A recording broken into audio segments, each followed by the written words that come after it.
What the? How?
Yo, yo, yo. What's happening? What's happening? Chop Shop Gang. CSGs, man. Is that better? Is that better, man? My bad. I got a new setup. I got double monitors, and one of the monitors was out of whack. So I had to fix it. How y'all feeling? How y'all feeling? How y'all feeling? Is it good now? Is it good? My mic low? My mic low? All right, let me see. Is that better? Mic check. Is that better? Yeah, I need to get benched. Oh man, me trying some new stuff, man. My mic still low? Really? Come on, man. I think y'all playing with me. Mic check, mic check, mic check. Some people say my mic is good. Some people say my mic is low. That's good. All right, all right, all right. A little better. Hakeem Olajuwon. Everybody can't be great like the GOAT. Y'all deal with me. Deal with me. Mic is fine. All right, we're going to roll with it. We're going to roll with it. Appreciate y'all for coming through. Sorry about the technical difficulties. Sorry about the technical difficulties. Welcome to the Chop Shop. Welcome to the post-game live stream, where the Rockets are now 2-2. 2-2. We beat the San Antonio Spurs tonight, 106-101, in a nail biter. The Rockets just can't let us win in. Tell us how much the Spurs suck. Man, we just can't win in good fashion. You know, it's like we'll have the game in hand and we give it up, and then can we live without the dramatics? Can we have one game without the dramatics? Let's just win, bro. Let's just win and get it over with. Just like the Houston Texans, man. They got to make every game close for no apparent reason. Every game got to be close. You know, but a win is a win. We'll take it as long as we above 500. Because I think if we would have lost this game, I would have had to talk some people off the edge again tonight. DJ Generation, EF Hutton. You know, I think a couple of y'all would have lost it. But we good, man. We good. The Rockets defeated the Spurs 106-101. Let's read out some stats. Before I give y'all my takes of the game. Jabari Smith Jr. He was 2 for 4 from 3.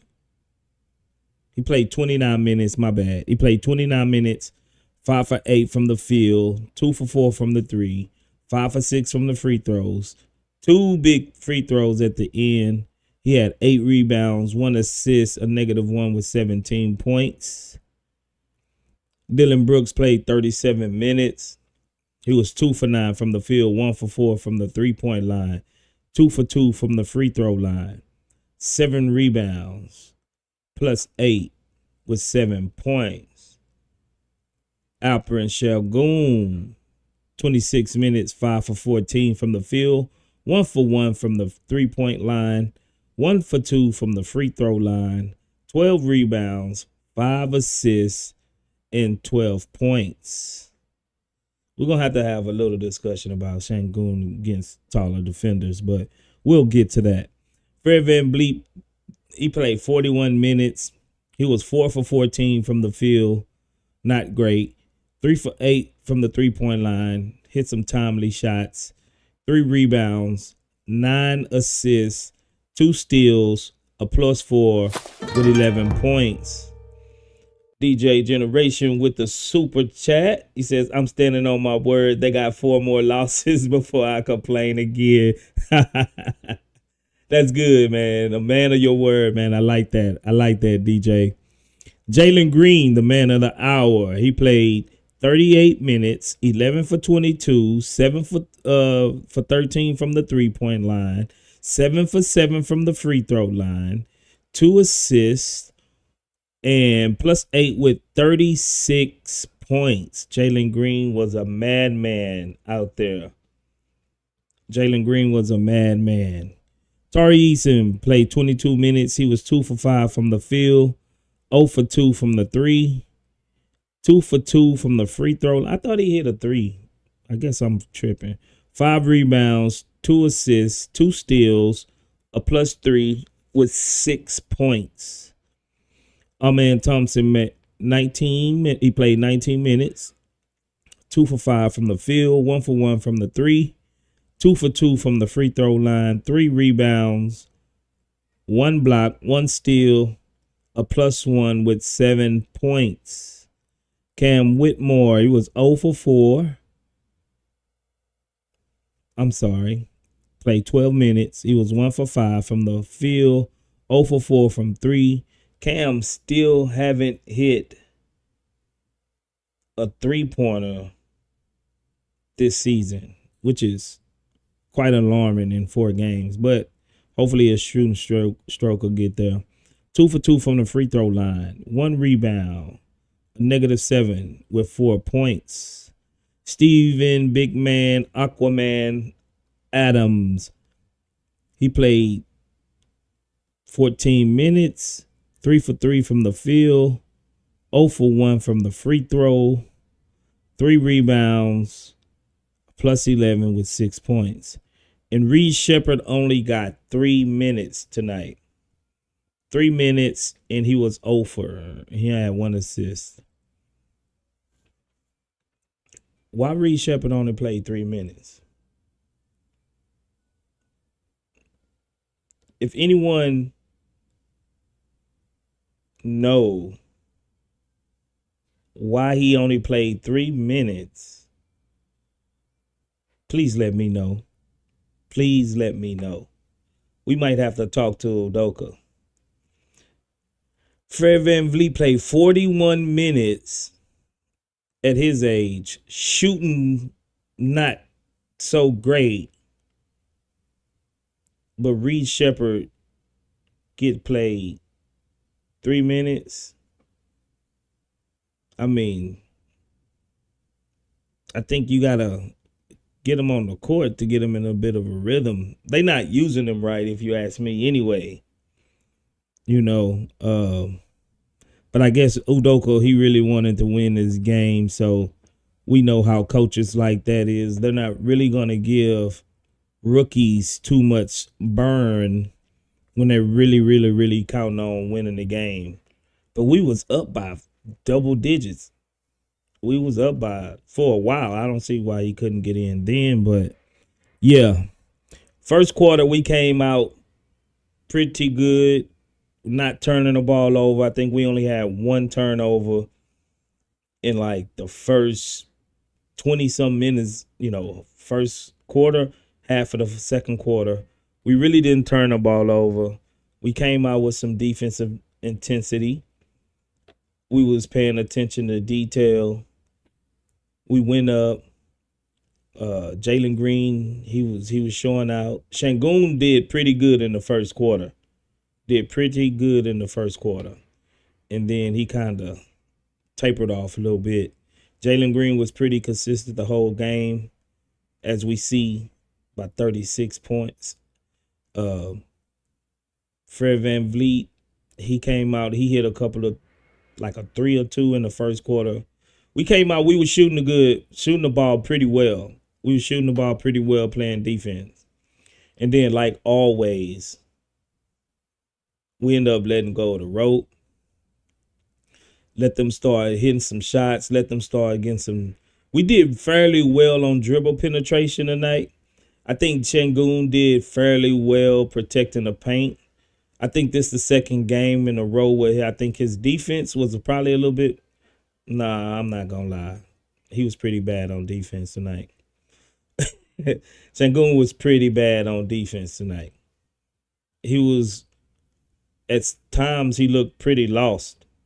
I don't know what it is. I don't know if it's just Wemby, if it's the Wemby effect. But he looked pretty lost on defense tonight. I don't know. If y'all know, y'all let me know.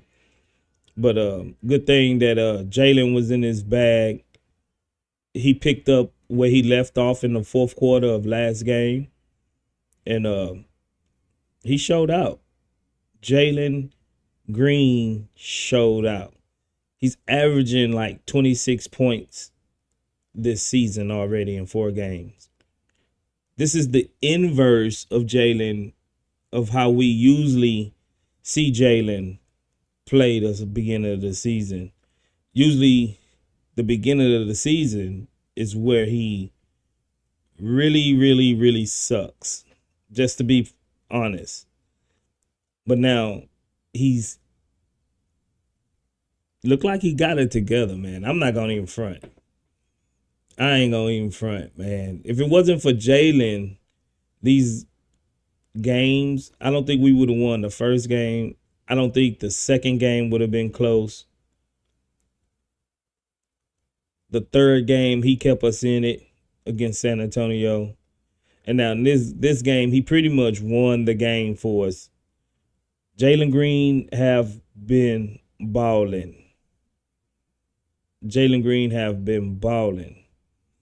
It looked like he's trying to say, man, I deserve that contract. What is not a third-year leap. Look like it's going to be a fourth-year leap with Jalen.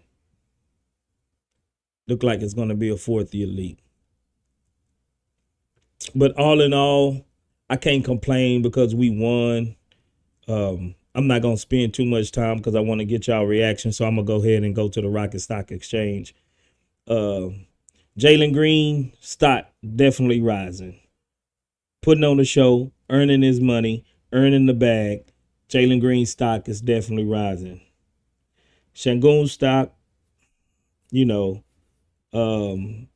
kind of taking a dip. I don't know if he's still have a lingering injury or the league is catching up to the spin moves or he put on too much bulk and he's not as nimble and he's not as agile as he was last year or the few years.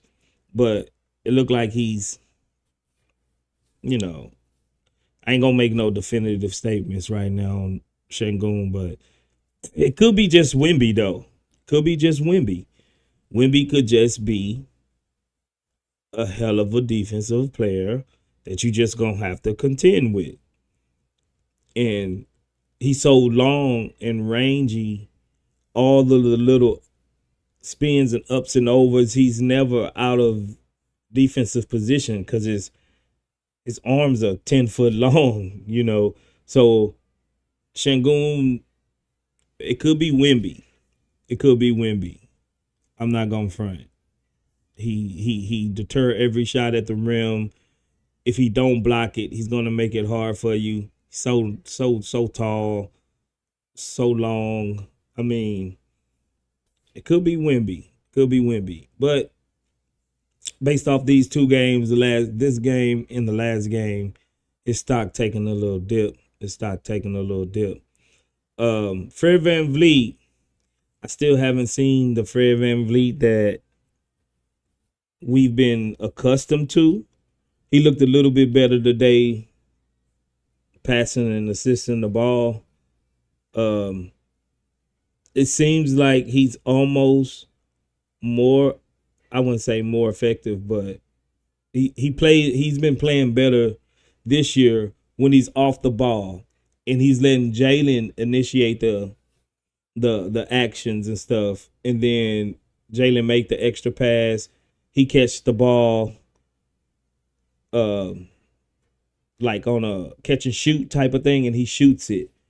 That's how it seemed like Fred has been getting his rhythm more off ball, but he still makes the right play for the most part in the pick and roll game and things like that. But he's been looking a little bit better off ball. He's been looking a little bit better off ball. Dylan Brooks, uh, mm,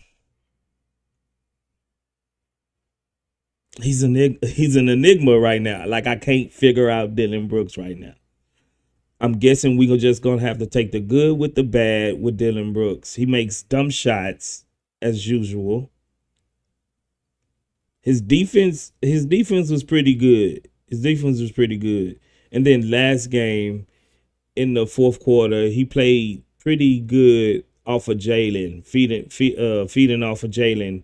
It's like him and Jalen was feeding off each other the last game in the fourth quarter to cut that lead down. So he played excellent one quarter in the fourth quarter. His defense has been better. It's just the he think he's John Morant sometimes. I don't know. His three ball has been decent. I can't figure him out. He's one of the one on this team I can't figure out. So his stock is just the same. We know what we're gonna get with Dylan Brooks. His stock is just the same. Don't buy, don't sell, just hold Dylan Brooks stocks. So I don't know if we ask him to do too much defensively to where he's feel like, well, I'm doing all of this defensively. At least let me get some shot. Let me get some shots. Let me get some shots. So I don't know. I don't know. But hold on his stocks. Don't sell his stocks, but it is Dylan Brooks is what it is, man. You know, it's like he's high and low. He's high and low. He's like penny stocks. You could probably cash in on them, or you gonna go broke, or you ain't gonna never get rich, so to say, messing with them penny stocks. But I don't know, man. I don't know. Um,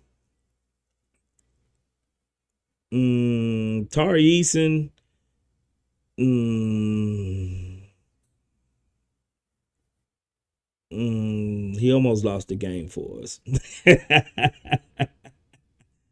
Tari with the crackhead moves, man. What is he? What do bro be thinking? You up seven. You up seven. A three ball is not gonna really do too much. You still gonna be up two possessions. The last thing you can do, the last thing you should be thinking about doing is fouling a 3-point shooter when he's shooting a three. And Tari did that. Like, bro, what? Just put your hands up. You ain't gotta. I know it's Chris Paul and it's enticing that you looking at him. Oh, he's only 6 foot, 6'1" or something like that. I'm gonna block this shot. But in that situation, your situational basketball IQ have to be higher than that. Your situational IQ have to be higher. So I said I was gonna give him a pass for about a month because he's coming off an injury. He haven't played basketball in a while. So I'm gonna leave him, even as far as the stock, but bro, you gotta be smarter. You gotta be smarter than that, Tari. Definitely gotta be smarter. Jabari Smith Jr. Jabari Smith, my favorite player. It seemed like he came out, he was non-existent the first 2.5 quarters. Then he started rebounding the ball. Uh, he started shooting a little bit better. He made a timely three when I think they was down two. They had closed the gap. Um, I think it was Shangoon had found him in the corner, and he hit a big three. Either was Shangoon or Jalen, and he hit that big three to extend the lead back up to 5. And then he went to the free throw line to pretty much ice the game. So I'm gonna say Jabari stock got a little bit better. We've been seeing him putting up double doubles lately. I'm not sure he got a double double tonight. Didn't he get a double double? 17 points and he only had 8 rebounds. But he started off slow, started off looking like one of the typical Jabari games, and then when it was time, he made some big plays. Our man Thompson, he's a second year player. He still got some learning to do. Still got some. His athleticism makes up for a lot of his deficiencies, I would say. He had 8 turnovers the last game. He only had 3 this game. But he played defense. He didn't rebound too good tonight. He only had 3 rebounds. He did hit a 3. That's the 2 games in a row he didn't hit a 3. It looked like that corner shot, that corner 3 will probably serve him better shooting that than anywhere else on the court. I don't want to see our man Thompson shooting, threes off the break, or if he's gonna shoot a 3, they're wide open. They're letting him shoot that 3 for a reason. They letting him shoot the 3 for a reason. So if they're gonna sag off of him in the corner, he's gonna have to make them pay at least 40% of the time. Now I don't think he can hit that corner shot that at that rate, but it's good to see him at least attempting those 3-pointers from the corner instead of driving in to Wemby or some big man down there, and he's doing his little hop step jump, get caught in the air, don't know, like he don't know where he's gonna pass it to, and then he's passing. Like, he scares me every time he leave his feet to pass the ball. If you gotta do that, just take an extra dribble or two. Take an extra dribble or two, and don't put yourself in those situations up in no man's land, and you gotta make a quick decision while you in the air. But all in all, it's our man. I think his stock didn't dip. His stock didn't go up. I think his stock is pretty good. Just hold on to our man Thompson stock. Hold on to our man Thompson stock. Cam Whitmore had a bad game. I think he didn't have 2 bad games in a row, if you ask me. He didn't have 2 bad games in a row.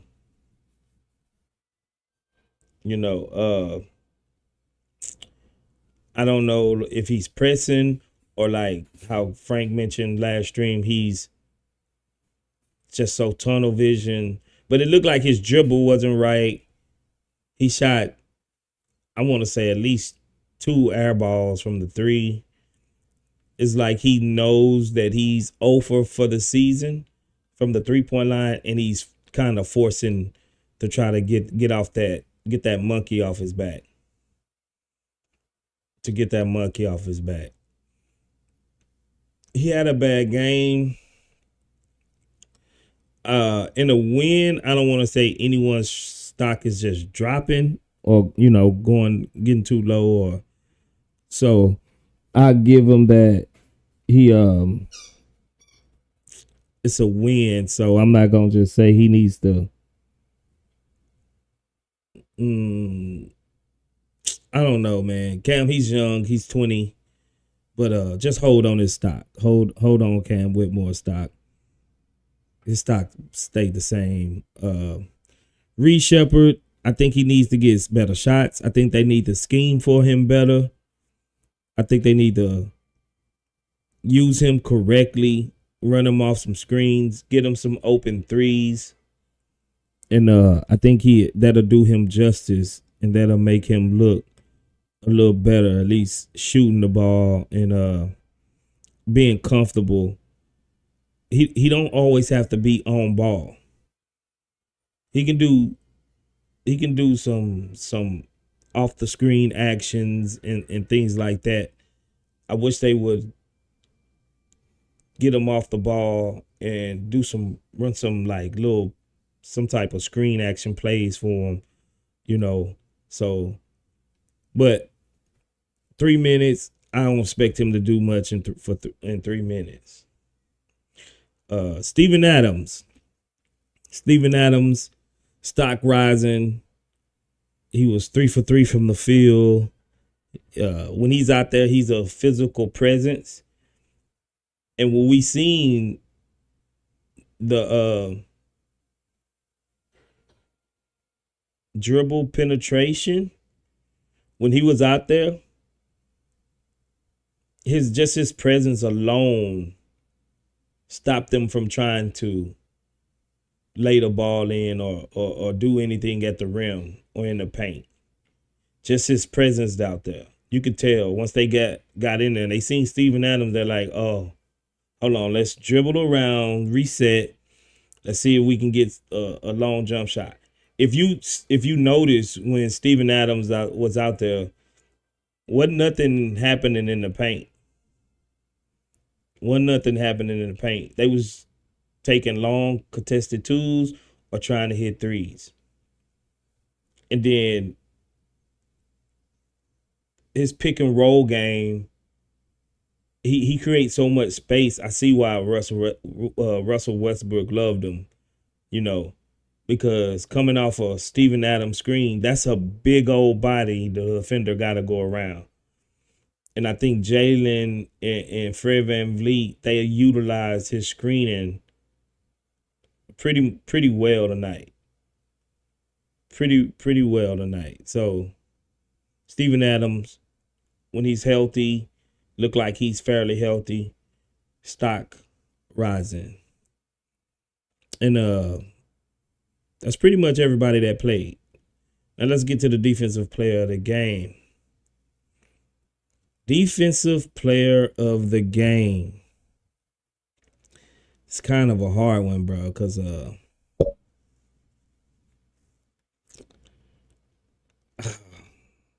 I really don't know who I give it to.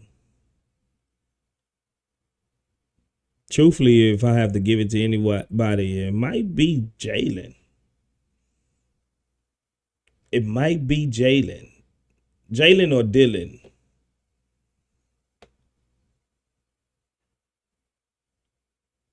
I'm trying to go over, the game again in my head.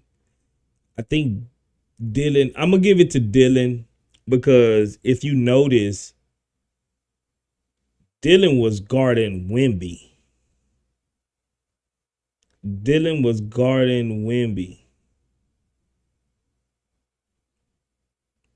And he made it pretty tough on Wemby. And if Wemby looked like he was gonna beat him. He at least fouled Wemby to where he can't get any and ones or finish through contact. I mean, I think I would have to give it to Dylan because he had the hardest assignment on the court tonight, which just by off reputation and what we know about Dylan, and what he's supposed to be on this team, he did pretty good on Wemby. So I think I'm gonna have to give defensive player of the game to Wemby. I mean to Dylan for guarding Wemby. To Dylan for guarding Wemby. Cause if you look at him, he had Wemby taking long shots. He had Wemby frustrated a little bit until Wemby hit that 1-3. And he kind of, showboat. Wemby to say he just a second year player, man, that dude he be talking, man. I like that though. I like that he got a little chip on his shoulder and he like to flex his little arms and stuff like that. And I think he placate to the crowd. He gets the crowd hyped in San Antonio. Anything that dude do is just like awesome to the crowd, and he knows it. And he knows that his teammates feed off the crowd. And when he's out there flexing and he's doing his thing, it gives his team confidence and let them know, oh, look like we got the best player on the court. But I would have to tip my hat to Sohan. I would have to tip my hat to Sohan. Sohan made it hard on them boys tonight. And I can't stand him. He want to be Dennis Rodman so bad. He wants to be Dennis Rodman so bad that I can't stand him, bro. I don't like him. But I will have to give Sohan. Sohan was putting in work. He was putting in work. I'm not going in front. But yeah, defensive player of the game, Dylan the villain. Offensive player in the game, I think we all know who that is. The man of the hour, Jaylen Green. 36 points.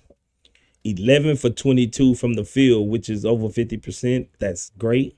7 for 13 from the 3-point line. That's great.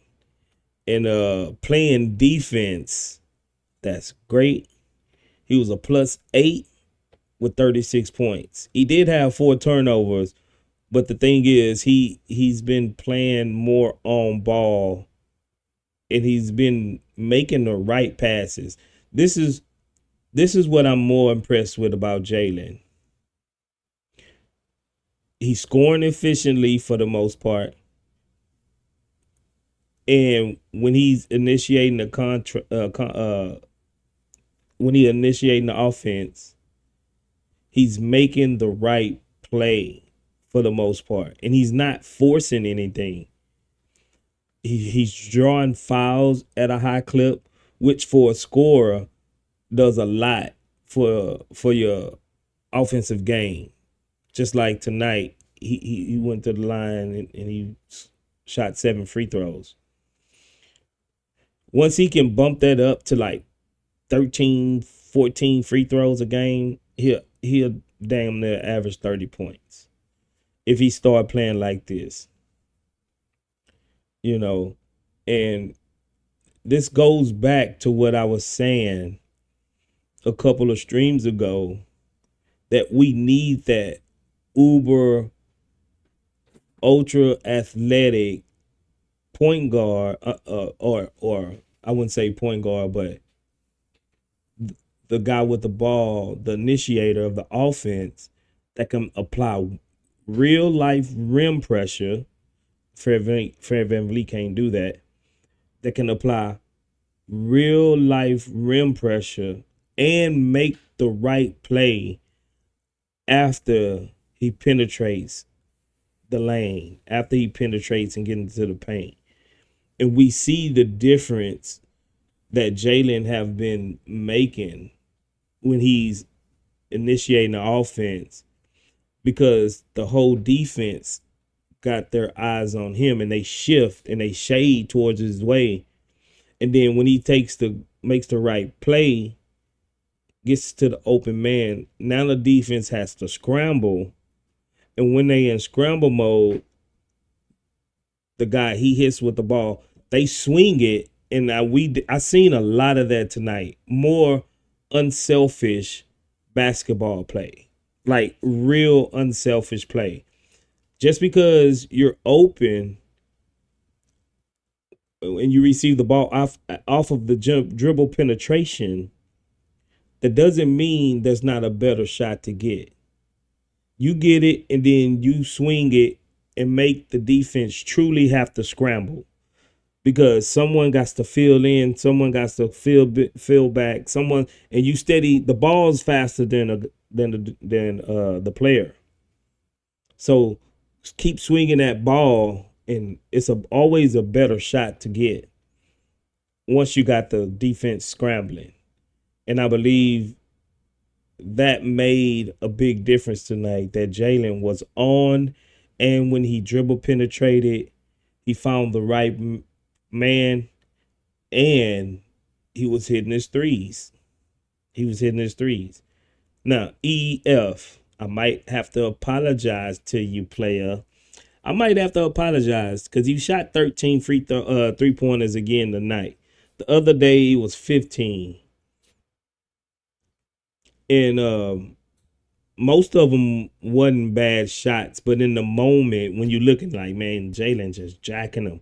But he's making the right play, really. If he's coming off of a Steven Adams screen or a Şengün screen and the big is in a drop, that's his shot.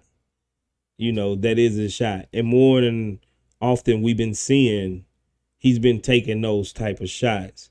Now, do I want him shooting 13, 15 threes a game? Preferably no. But if he's going to make them at a high clip, 7 for 13, what's that, like 56%? Then I can't be mad at it. I really can't be mad at it, because the screen is generating that type of shot against the drop big. And if the big is not up,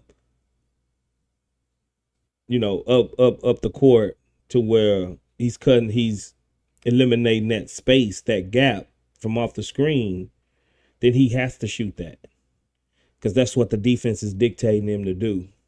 So he has to shoot that. And if the big presses up, I like my chances that he can get around the big, because the big is a little bit too slow. So, and then he can drive to the rim. And he's been doing that lately. And he's been getting fouled. He's been getting contact. He's been putting them in the penalty. Jaylen Green, I ain't gonna lie, he's simply just been balling. He's been balling. Maybe he grew out of it, and he's showing what he can be. He's showing his true potential right now. And I can't even be mad at Jaylen. So the offensive player of the game is none other than Jaylen Green. Now I'm gonna bring y'all up. Let me get the link so I can get y'all in here so y'all can chop it up with me. Let's see. There's the link. Hit the link. Come on up. Chop it up with me. Chop it up with your boy at the Chop Shop. Come holler at Space. Let me know what y'all felt about the game. Hit the link in the chat. Y'all more than welcome to come up. But if y'all don't want to, then y'all ain't got to. I ain't mad. Ain't nobody mad, bruh. Yeah, so the offensive player of the game is Jaylen Green. Defensive player of the game is none other than Dylan the Villain. And yeah, let's get to it. Who we got in the building? What's up, Shark Shop? Yo, what up, Ghost? You What's doing all right, happening, man? bro? Yeah, you good, man? Yeah, man. Missed you this summer. Glad to be back.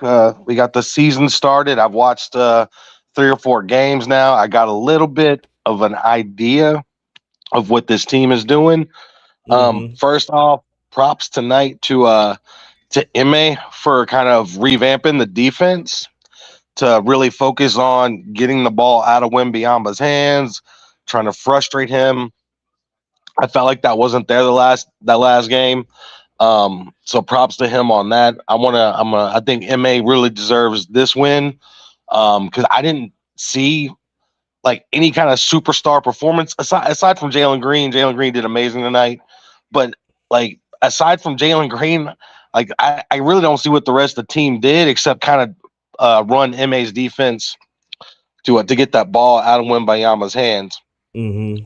What I'm worried about is Alpi because he sucked these last 2 games, like by his standards, by Houston's expectations, and I'm sure by Turkey's expectations of him too. And then he sucked that one game against Grant Williams, getting defended by like some 6'5" guy. So I don't know what's going on with him. I don't know what's mental. I know the coaching staff had worked with him or something in Turkey for 6 weeks over the summer. So I thought he was going to be a little bit more like game ready.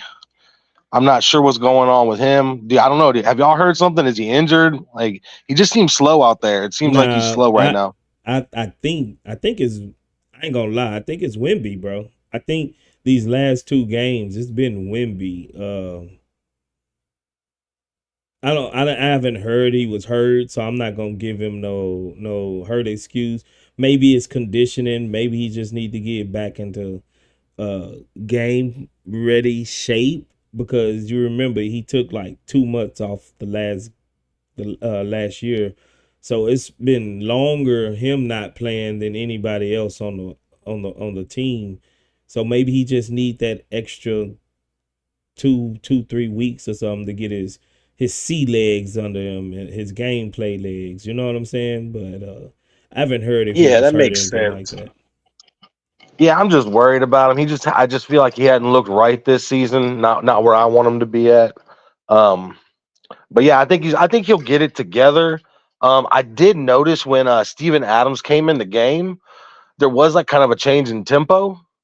And so Hmm. I'm interested to see some more of Steven Adams kind of fill those minutes when Shingun isn't being as productive or needs that rest time.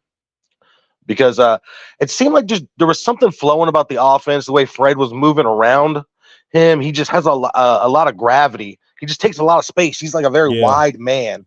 You Right. like compare him to the rest of the players, like you just look at his shoulders, they're so much wider. He's like 2 players almost. And so he just like posts up right there, and like you just see Fred running around him, and like he's just that's all Fred has to do. He's like the sun. They're like orbiting around him, Right. just crashing into him and stuff. So no, I'm interested to see what that's gonna look like with some more games. And so just excited for this season, excited to see Reed Shepard. Haven't got to talk about him, but even though he didn't really get to play much, still excited to see this kid, see what he can do. So yeah, I'm glad to be back this season. I'm gonna be chopping it up with you, Space. Thank you for giving me a minute to hop on the air. No problem, bro. Anytime, man. It's been a minute since I heard from you though, but I seen you in the chat the last couple of times though. But yeah, man. Anytime, man. You want to, you always welcome on the Chop Shop. Come up and give your take. Nice, man. Nice. You have a good one, Space. You too, brother. What's up, Frank? I'm gonna go to Frank real quick. EF, I know you gonna get to it, so I'm gonna go to Frank. What's up, Frank? What's good, bro? What what? up, yeah? What up, Shark Shock? Yeah, I ain't heard from bro in a long time. Yeah, me either. Yeah, what's good? Day one, day one. He What up, almost. I man? I'm thought he over. was. I thought he was Brandon at first. I ain't heard from him so Yeah, long. he do sound like the other. He sounded like Brandon for a minute. Yeah, yeah. I'm on the road right now, bro. You was at the game, But yeah, I Frank? caught. Nah. I'm on the road. Like I'm in New Orleans right now. But Okay. yeah, I was able to. I watched the game. Yeah, it was. That was. I was happy at the way they fought back because we got punked the last game, and I guess Ime must have gave him a speech because them boys came out ready to. Yeah. They was ready to scrap. You know what I mean? And I think the back to back probably also didn't help last time coming off of that Memphis game. And then the game with LaMelo and them. So I think early game the schedule probably just starting to get their rhythm. That's why I'll be telling like we just gotta be patient, bro. Like you see what they can be in stretches. They just got to find their conditioning for it because that's a hard brand of basketball to play where you trying to just clamp up and crash every glass. You know what I mean? So, Yeah. but now overall, I think Jalen had just another steady, calm, controlled game, which for him is being under control with his athleticism is a leap in itself. You know what I mean? That's Hmm. if you can describe him as controlled, then I mean that's kind of scary for the league because one of his biggest issues since he's been a rookie is he didn't know how to control his athleticism. Like he would just throw his body, run full speed. We always talk about when he get in the paint, not knowing how to like pace his attacks to the rim, Right. jumping too early into defenders. He's all of that is looks like it's going away. He's drawing fouls, really getting to the cup before he leaps, so he can really get those layups and finish close to the glass. So and the shooting, I know a lot of people on my I think 2 videos ago I was talking about I was happy that he took 15 threes. I would say probably one or two of them were like, you know what I mean? Yeah. But I'm about process. If you see a big go under on the screen or the player that is in a drop coverage and you coming off a screen, you got to shoot it, bro. And not just because you're going to make or miss it, but the coaches for other teams are watching that. So it changes how they cover you. And Yeah. so that's really why I wasn't mad that he took them threes because that's what the play said. Now, in like fourth quarter, 4 minutes left, game is tight, then you could do whatever. I don't give a damn what shot. Like just get a good shot. And that's what you normally see with guys. They'll go to the mid-range bag, guys start changing it up, but more than like 90% of the game, just read the game and just take what you. That's why Ime wasn't mad at him. He was like, he took those are good shots. And you see tonight, he took 13 threes. So he just like I said, 2 of them were bad. He drove two or three more times than he would have in that first game, and it converted over to him having a more efficient night. So it's like little baby steps. But I like that all even in the off season and the preseason. I mean, his his understanding of what he has to do is much crisp, and I think it is helping him out in the way Yeah. he's playing. But yeah, he's and on defense, bro, he's been a demon. So if this is baseline for him, I don't expect him to average like 25 or 30 points, but if he can just make the right decision, make the right reads, then um, if the team gets back, when Fred gets back, when Şengün gets back, when everybody back in their rhythm, then the team is going to be hella dangerous. And once again, I'm gonna say this about like with the Şengün thing, y'all can do the same thing y'all did with Jalen, and I'm gonna say the same thing I said about Jalen, bro. You just got to let these dudes they go through slumps. He's going through a slump. You know what I mean? It could be he hasn't played like much basketball since March of last season. So Hmm. any player that's coming off a season-ending injury, they usually don't peak immediately. So I think that's one. Two, even if it is a slump he's going through, I think he's afforded it, and you just got to ride it out. And good players figure it out, bro. So I'm not worried at all. I think the Wemby thing, he said it. Like Wemby is tall, bro. And Wemby got stronger. And the way they were playing, the Spurs defense was playing this year. They didn't really let our pick and rolls work like they did. Like Pop is not stupid, bro. Like reason Şengün dropped 45, they were covering this pick and roll with single coverage and let Şengün get downhill attacking Wemby alone. And now they're just crowding the paint. Like if you're gonna go in there, it's gonna be 3 bodies in there. That's Right. why he was able to get that pass out to Jabari. So to me, they're just scheming him out, bro. And for him, he's gonna have to like take mental notes because it's hard to do it on the fly and adjust. So I like how he came out. He faded out towards the end of the game. I think when he comes back to Houston and we play them, you'll see much more polish. But honestly, I don't think he played all that bad tonight. I think he had a couple of bad defensive possessions, like the one I told you was pathetic, where he got dunked Yeah. on. Yeah. Yeah, that was that. But I like Ime try to put him in a better positioning too. They put him on Sohan and had Dylan kind of be the point man, and then so he would rotate and help, so they couldn't pick on him in the pick and roll. I think that was smart. And then he played more at the level of the screen, so little things here and there. But at the end of the day, if the Rockets are going to do anything, he has to be like who he is, and Jalen has to be who he is now. And if once they get there, and Fred has been, he needs to get up and going too. Fred is very important. I mean, he damn near was the MVP last year. Even though I thought Şengün was probably the best player, I think Fred is like the straw that stirs the drink. Yeah. And then Amen Thompson, we need him on the bench, bro. Him and Tari can't be trading off being crackheads on a night-to-night basis, bro. Like, like I don't know if they started hanging out with each other, but they need one person needs to be the team crackhead, bro. We can't have two Can't crackheads have two out because we there, man. can't have two, bro. Come on, man. Like y'all sharing and they share minutes, and we want them out there together, bro. But man out there like bro, slow down, bro. He be just tripping. He crashing out now, man. I Yeah.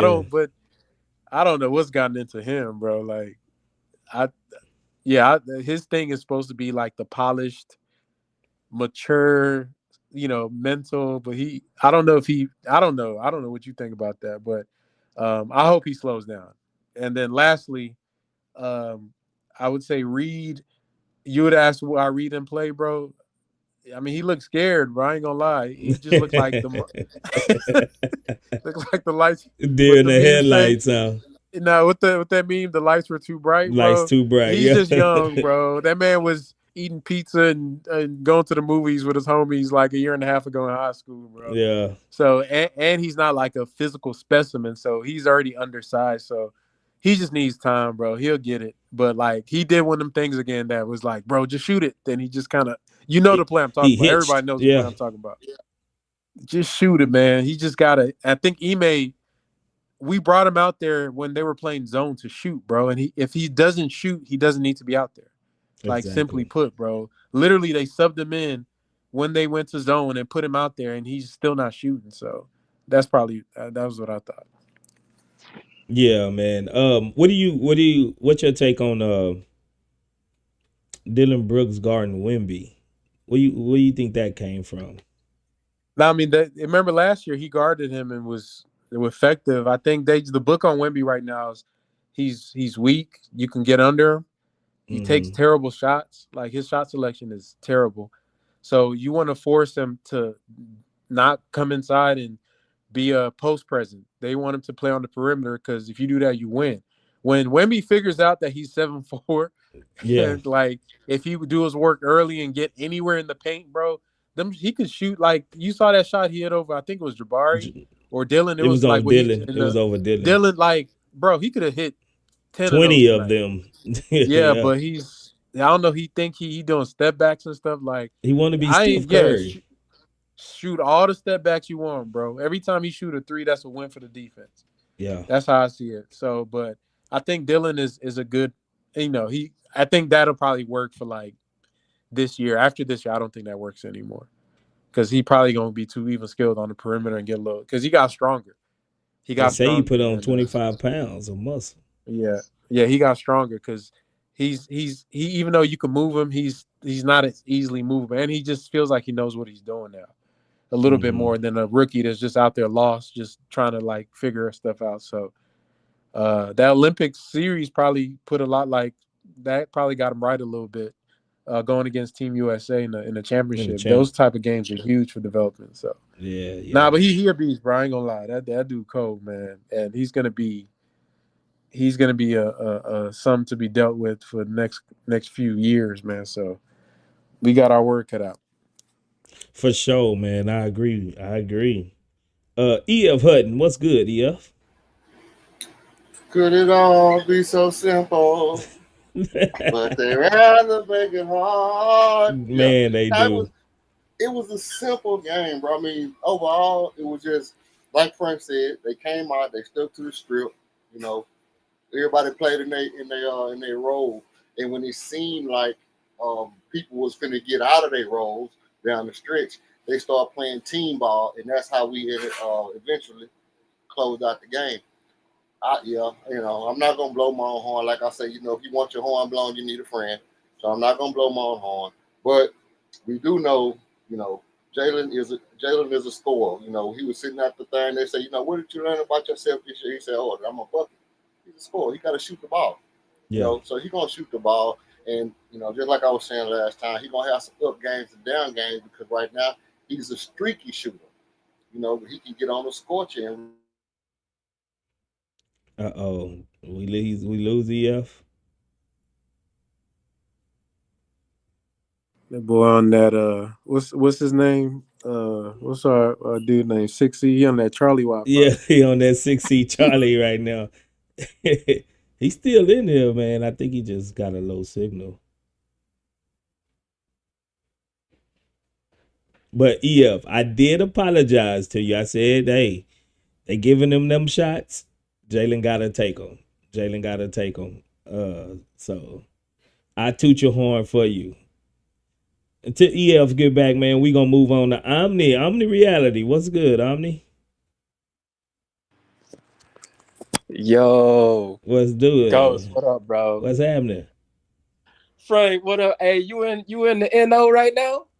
Yes, sir. You in that 510? Hey, half my family from the NO, so hey, grab them beignets for me. You know I'm hey. about to, bro. I gotta hit Cafe Du Monde, bro. Yeah, Let's go. Yeah. I used to go to school out here, but I'm out here for work. But yeah, bro. Oh, okay. Yeah, my family, they went to like McDonald 35. You know what I'm saying? They did Grambling. They did all that. That's my family out in the NO, Louisiana, LSU, all that stuff. Anyway, all right, but that's another. But hey, much love, both y'all. You Much already love, know. bro. And that Thanksgiving week, man, I don't know if there's a Rockets game during that week, but I'm trying to catch one of them Rockets games during that time. So if y'all do go, y'all let me know. Yeah, me and Frank haven't even talked about going to a game yet. We'll have to get together and see when Frank's schedule open and my schedule kind of line up, and we could try to get one in.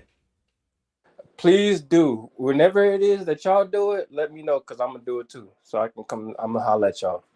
For sure. All right. Bet. So on to this game. Yo, this game, I ain't gonna lie, it was a good game. I liked the game. The Spurs, they're gonna make their adjustments, right? They're gonna definitely make their adjustments. Pop is he ain't gonna let first half be the same for the second half. That's just not gonna happen. Yeah. That's just not gonna happen. But and what's up with this boy Sohan, bro? How did they let this boy just dogging him on these rebounds? Sohan was bullying him out there. Bro, I was like, come on, man. I swear. Just punch him in the throat at least once. Come on now. Do something. Do something. Gee.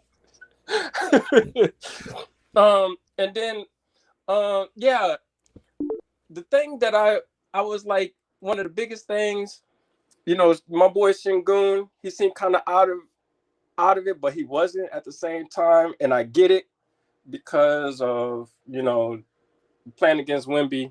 That's just going to be just difficult on everybody. Everybody got to adjust to his length. They just got to adjust to it.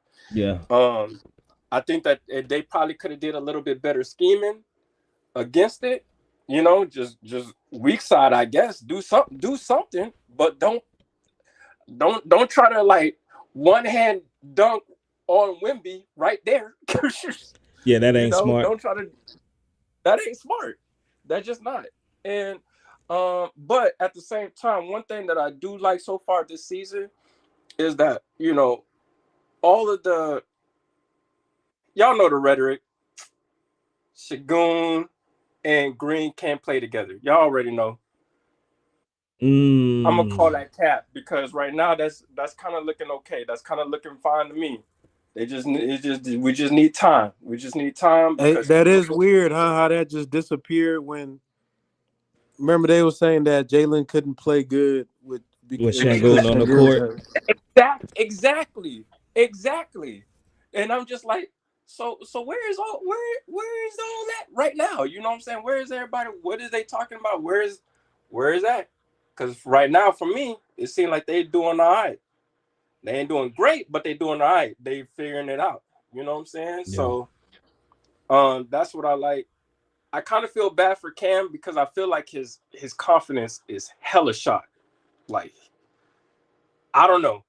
It's like he had a couple like 2 or 3 possessions where he was just wide open for a 3, and then he just kind of like looked like, should I shoot this? Should I look for the next person? Should I, you know what I'm saying? Like, it seemed like he was trying to process too much at one time, and he just wasn't playing basketball. And I don't know if it's just because of his lack of minutes. I don't know if it's just because of the pecking order now. But to me, it seemed like he's just kind of off. And it's been all season so far. I'm Yeah. not putting too much stock in that. You know what I'm saying? Ghost, I see you with that stock, that up and down on the stock. So I'm gonna just I'm gonna just keep his stock right where it's at right now, okay? Because I ain't see too much of anything to make me sway buy or sell. You know what I'm talking about? So I don't know. And that boy Reed, I hope he just figures it out because he looking like a complete rookie right now. Yeah. He looking like a complete rookie right now. Frank say deer in the headlights, man. The Yeah. lights too bright. Yeah, he definitely looked like that right now. He definitely looking like, oh dang, I ain't know that's gonna be like this. Wait till January come, man. I think he'll be straight. I think he's I think still he'll be trying to straight. figure out, you know, am I going to be the point guard? I'm going to Mm-hmm. shooter, or, you know, Mm-hmm. I think he need to play more like he the sixth man. Just come in and just start shooting. Just shoot, boy. Just let that thing fly. Who cares? You're a rookie. Just Yeah. make your mistakes now. Just go and just we Hey, but like y'all was talking about earlier. You know, we put you in when there's a zone and you're gonna have these opportunities to get your shot off. Man, just shoot it. somebody got to put that battery in his back, though. It got to be one of the players on the court Yeah. to like damn near Yeah, cuss him out if you don't like. I ain't yeah, seen nobody get on him yet. They got to Like be yeah. the you gotta, leader. That's true. Fred Van yeah, Vliet, he got the most cachet on the team. He the one yeah. that need to get on him. Mm-hmm. And wasn't Van Vliet the guy at his hip during the entire off season, like trying Yeah, to teach Yeah. him all this stuff and trying to mentor him and everything. Like, he trying to turn him into him, bro. Like I seen that. I don't like how they're using Reed overall. That is a gripe that I have because I feel like they're trying to change him into a Jalen Fred Van Vliet type clone when he's a different type of player. And I don't know, but I'm not Ime. Ime the coach, but yeah, to me, you gotta be more creative with him, bro. He's not just gonna be a pick and roll, just ISO come off the screen. Like you gotta use him different. But yeah, because like, I like the way he was doing this thing in the preseason. You know what I'm saying? Like he was actually, he was he was getting gravity. Like people were like, oh, we got to stop him. Like he was pulling people, he was drawing them in, and then he was just making the right reads. He got to continue to do that, and he don't need to be another Van Vliet, man. He just needs to just play his game. And so I don't know. I feel kind of nervous about that, but at the same time, y'all right though. I need Amin and Amin need to stop being the Tari clone at this point right now because I don't know what he doing. Now one thing I do like is that he's shooting. He's making an effort to shoot, and I ain't gonna say he's doing great, but he doing all right. Like at least he's shooting them. At least he's like not being scared. Yeah. He's not being Simmons. You know what I'm saying? So I like that aspect is that it looks as if he's actually grown into that. Let me shoot. Let me do this. Same with Şengün. Y'all saw that boy shoot some of them threes. He knocked a couple of them things down. All right, cool. Do that. Get more comfortable. Versify your game, because the way it is right now, when you're playing against people like the Wimbies, the Jokic and all them, you're gonna have that. They gonna give it to you. Take them. Yep. Hey, Take them. real quick. Hey, GH. You see that link right there, man. You can come up and talk, man. I don't mind having a fan of the opposing team come up, man. I don't really like echo chambers anyway. So come on up, man, and we can talk about it, bro. You say Wimby on Şengün and Sohan run Houston.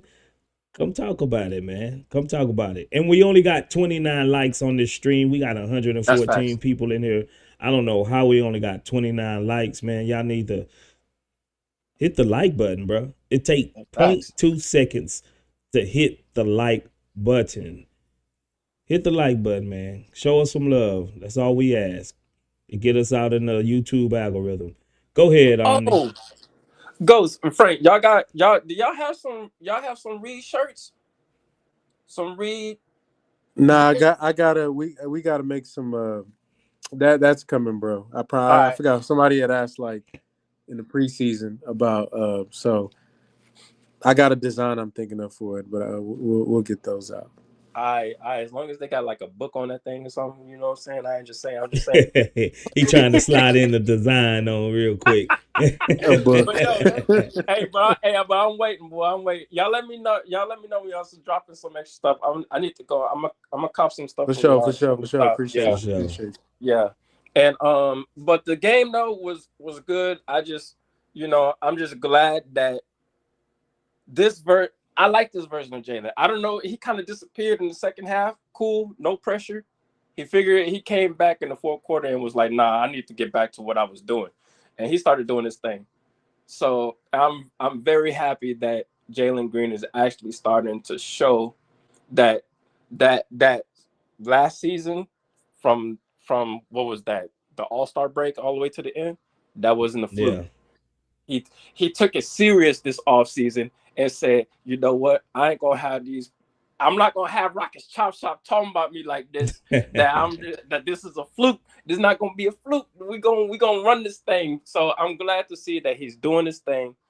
I'm glad to see that him and Şengün are doing their thing. And man, I ain't got nothing really bad to say. It's just too early in the season. You know what I'm talking about? So it's like I'm just liking to see the growth that we've had compared to last season and this season. Last thing that I just want to say was that, man, much love to Chop Shop. I look forward to logging in to YouTube and we all chopping it up every game. It feels weird. It felt weird during the summer because we ain't really have no Chop Shop moments really on the live. But Yeah, that man, was my bad, bro. That was my bad. it's all good. It's all good, baby. You know how we do it. It's game time now. Straight up. It's game time now. So I look forward to it. And yeah, man. Oh, what y'all say y'all predictions were for the win total this year? Because I'm gonna say 47. Yeah, I'm at 47. Yeah, I had from 45 to 48. Okay. Hopefully 48 though. Are we hoping for? Yeah, I'm gonna go. I like that. I'd rather 48 than 47. Any day. Yeah. But much love, Chop Shop gang, and let's keep it going. For sure. Hey, appreciate you for coming up, Omni. I see we barely went up on the likes, man. If I have to, I would disable the comments in the chat. Don't make me do that, man. Come on. Hit the like button. You in here, you soaking up the content, you listening to the, to the commentary. Just hit the like button, bro. Hit the like button. I'm gonna give y'all like 5 minutes to get this likes over at least 75, 80. We still got 100 and some people there. Hit the like button. E.F. Hutton, you back? Yeah. I think somebody was all on the Wi-Fi. No, I mean basically all I was saying was that you know, I'm with you and Frank on this one, man. You know, like I said, I'm gonna hold off on trading players. I'm gonna hold off on trading fans for right now. I know I came in a little hostile with the fans. I want the fans to forgive me. You know what I mean? Because I be in my feelings sometimes when I feel like they don't feel like they get what they deserve from the team. And so I was in my feelings, and I was gonna trade them. I was gonna trade the fans who I feel like wasn't really acting as Rockets fans should conduct themselves. So And you that's on trying to me. trade everybody, yeah? Now, I wasn't gonna trade the players. The players doing their thing, but the fans just came off as uninformed. Like they starting to act like Dallas fans, and I'm like, okay, Clay and Dallas. If y'all want to go be Dallas fans, I can swap y'all out for some Dallas fans or some Memphis fans. But I'm not gonna trade the fans yet. We're gonna keep our fans, keep our fans here for a little while. But just know they on the hot seat. Fans is on the hot seat right now. I just feel like as Rockets fans, man, we are smarter, you know, analyzing basketball than a lot of fans, but we are very emotional. I think because of the competition in Texas is so high, like with Dallas and San Antonio, and the West is always so chaotic. I think Rockets fans just starting to get emotional, and they, every game now it can't be, oh this guy not playing good. The sky That's what falling. happens in The sky falling yeah. after every game, yeah. Hey, look, that's what happens in basketball. Check this out. You have a guy, he's a good player. He's not a great player, but he's a very good player. What happens is they double team. It's a thing called double team. And so, like we were saying with Şengün, guess what Şengün has been getting? Şengün has been getting he's the best player treatment. Jaylen has to step up. That's why we see Jaylen getting open threes, and everybody's going under the screen because they're saying, hey, we're going to drop back and keep Şengün from bodying Wemby. So now Jaylen gets the open shot. Now, what we have is the dynamics of two players that can affect the offense that's going to make you manipulate your offense according to what we do offensively. I mean, your defense according to what we do offensively. And that's what you really want to have when you draft, two players that ascend to the level they have ascended to. So, it's going to be a roller coaster figuring out how to manipulate the game in different times of the game and how to adjust and like I think Frank was saying this last year, or maybe it was DJ Generation was saying Ime has to show that he can do something and to make the other team adjust, not just do it and then adjust when the other team adjusts, but let's do something to make the other team make an adjustment to where we can get to our bag when we need to in the fourth quarter. So if Şengün is that guy, maybe you need to get Jaylen off early, which is what I kind of think he's doing, trying to get Jaylen off early so they double Jaylen early so Şengün can get in his bag in the fourth quarter. That's the way coaches really think. I know people don't realize that, but real coaches, they're not just saying, oh, we're going to go out here and run a strategy because we want to let a player score. They're saying, hey, we need to manipulate the game. We need to get this player to get off. We need to stretch the floor early. So when they go out to space out, now we can run our stuff to get in the middle of the floor in the third quarter and the fourth quarter when we need to. And it seems like our third quarter offense is very stagnant. And I don't know if that's because they're trying to open it up for the fourth, but I've been seeing a very stagnant offense in the third quarter. Tari and Ahmed is not really being effective. Maybe they got a lot to do with it. Cam not shooting the ball. I think that's because he's trying to show that he can learn, to be in the flow of the offense. Because if you notice, Cam was like the 7th or 8th man last year. Now he's like the 6th or 7th this year. So he's really getting off the bench a little bit earlier than he was, and I think he's trying to show improvement. And that kind of goes with what I was gonna say about Reed Sheppard. Reed Sheppard, he has to not listen to the noise because Reed Sheppard came in and after the preseason of the summer league, everybody was saying, "Oh yeah, he's ready to play. He's ready to play." And when he came out the first couple of games, he acted like he was ready to play, even though he didn't play well. He had his head up, he had his chest out, and he acted like he was going to go off. And after people started to say, "Oh yeah, Reed Sheppard not doing this, Reed Sheppard not," and there's like the noise is getting to him, but now all of a sudden you start to see a little hesitancy, not so resilient. He's not showing the dynamic that we saw in the summer league, and we need him to not listen to the noise, go out there and play like we know he can, go out there and play like we know he can, and just go out there and show that he's a smart player, a cognitive player. You might be right. You might be right. as far as Cam, I just think he just need to get out of Kobe mode, and he just want to go.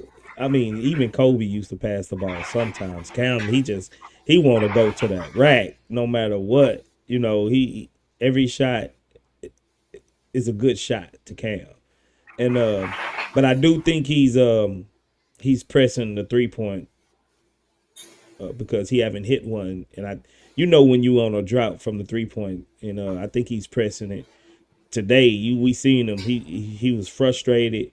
He shot like two bad 3 pointers. Like one was just an air ball, went on the other side of the goal, and I think he's just pressing a little bit right now. He needs to relax, let the game come to him.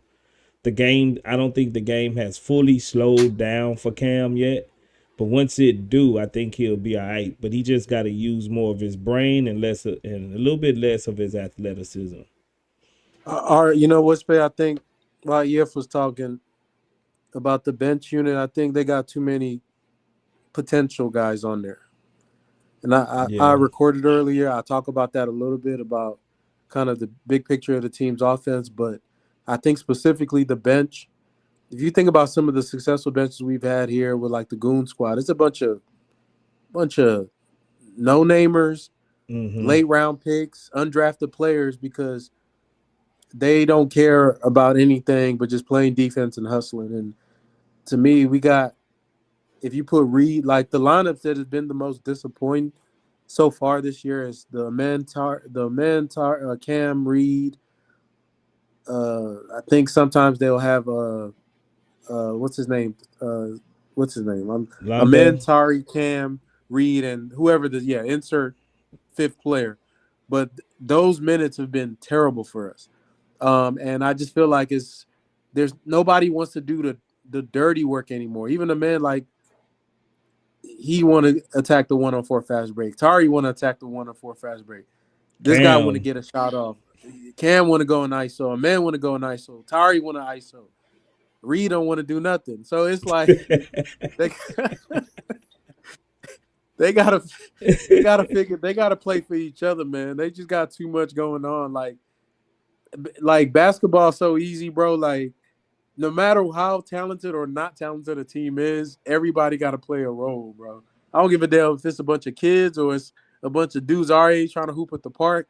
You're going to have dudes that's going, all right, bro, I'm going to set the screens, man. You just come off my screen and everybody got to do a role. And I think for me, the Rockets, they're going through an identity crisis of who the actual role players are and who the guys that think they should be getting shots.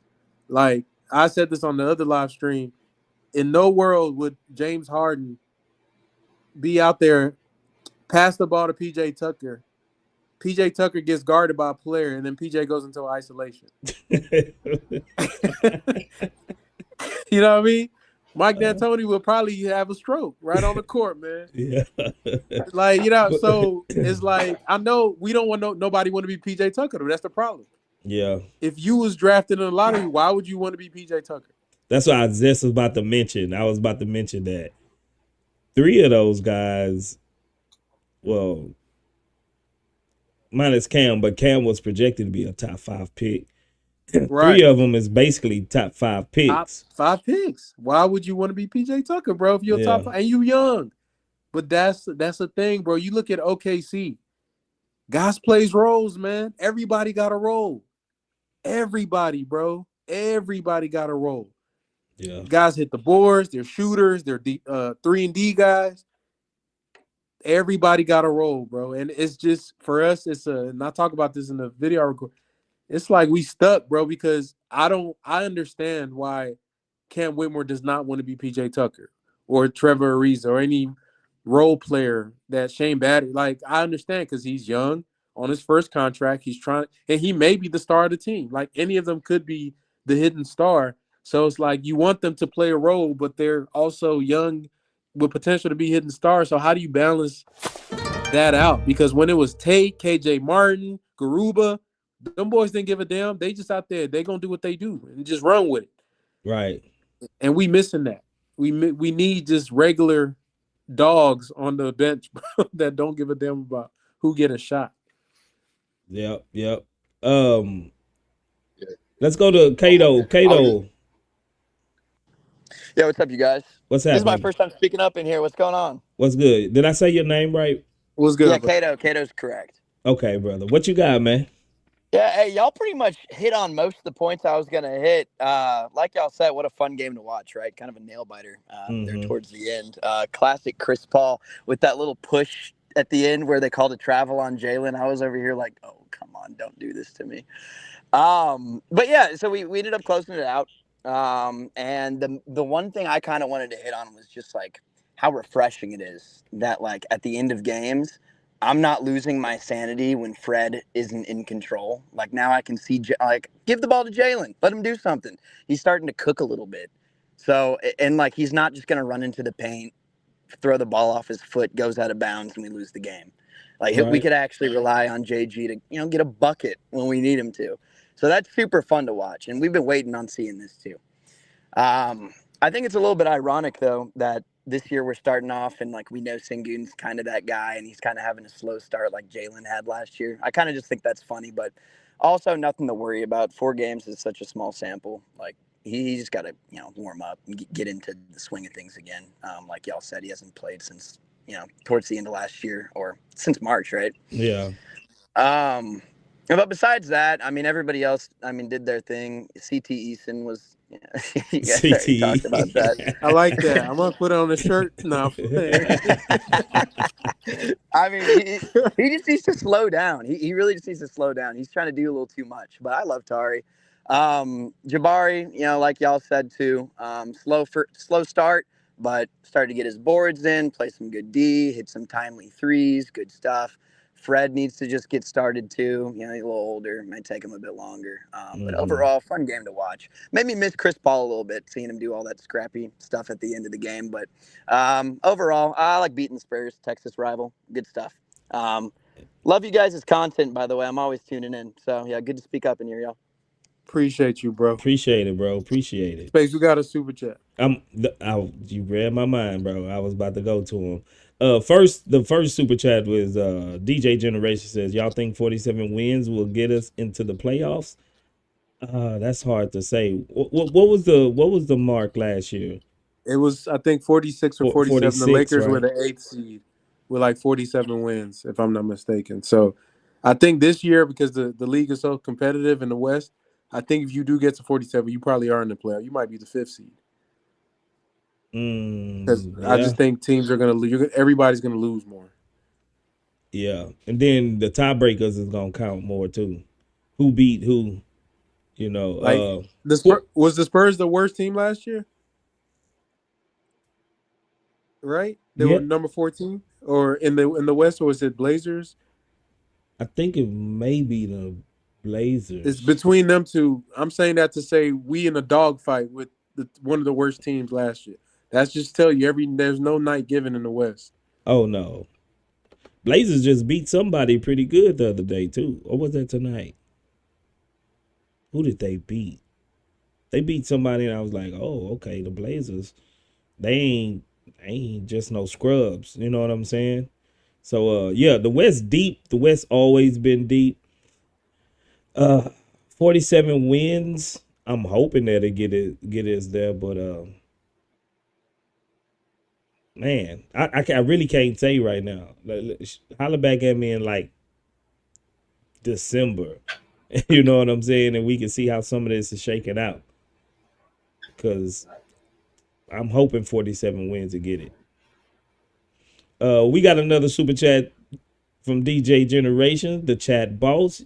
He says, Frank takes remind me of Carlton snatching the ball out of Will Smith hand and throwing the ball up in the air. Throwing up an air ball.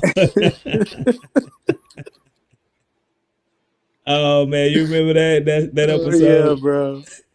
With the hope in his eyes. Yeah, bro. He thought it was going in too, man. Oh now, man. Which specific take you talking about, DJ? You gotta I think he talking about all of them, Frank. Damn, got me out here airballing. Boy, got me out here airballing, bro. I ain't even hit rim, bro. DJ, I ain't hit rim, bro. Damn, bro. Hey, Frank. Did Carlton shot even hit the backboard? No, I think it went over the backboard, bro. Damn. Tell him that this will be the last time you talk him off the edge. Yeah, Just I'm letting you jump, just let bro. him Damn jump that. next time, Frank. Hey, Yeah. now, one of the things I had wanted to say, and it's something that y'all hear me say all the time, man. Our team, I think, I really want to go back and do extensive research on this, but I don't even think we've lost a game where we've got into a fight.